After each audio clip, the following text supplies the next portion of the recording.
Factory 5 Roadster 6882. Alright, we are in the middle of our flywheel job because we found a broken tooth the last time. So here is our broken tooth. The flywheel is off, and that was a Jegs flywheel. And that, to their credit, they are refunding the money, even though I did purchase it a year ago. I barely used it. And I bought a Ford Performance flywheel. It's 157 teeth, and I can tell the Ford has few holes. I guess that Jegs is a universal fit, and the Ford is probably a little bit more specific. I'm not really sure. I hope the material is better on the Ford. It just lines up there, but I need to put some more alignment dowels in there. Let's look at the car.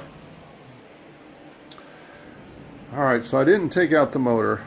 What I tried to do was just take out the transmission, and I was not able to take out the transmission or the bell housing. So I've got it strapped up. Fortunately, all the aluminum is still off the car, so this was not a big deal. It did take me 5.5 hours to just get the flywheel off. But I've never done anything like this before, so I'm okay with that. Alright, let's see, looking in here, that's the backing plate, and I just took off the flywheel. So the backing plate, you know, I was going to remove this. Let me remove that. Okay, it's removed, and the reason I wanted to remove it, and to remove it all you do is take it off 2 dowels, so not a big deal. I wanted to see if I'm leaking any oil back here, because I want to check that rear main seal, but we'll have to get in there somehow. Let's get in there.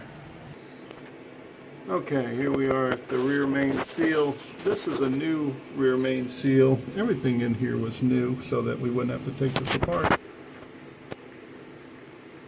I wonder if I'm making some oil right there around the crank. Looks like I may be, but I'll be honest with you, I'm looking at everything now, you know, and I don't know why that main seal would leak. The only thing I can think of is that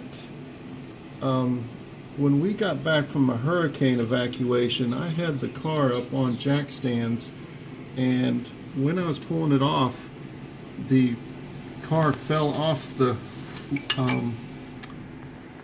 jack, and the jack landed on the harmonic balancer.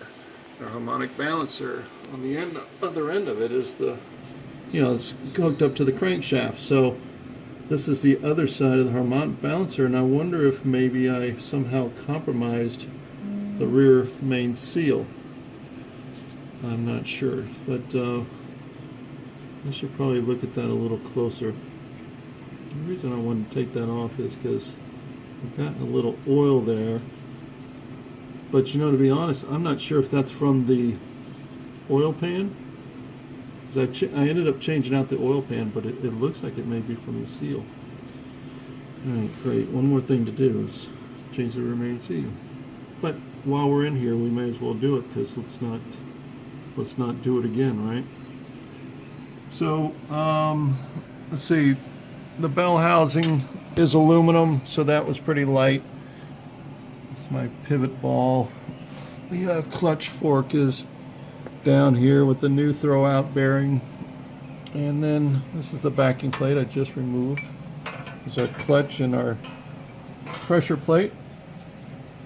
If you haven't seen this before, that is also new pressure plate. So that's kind of where we're at right now.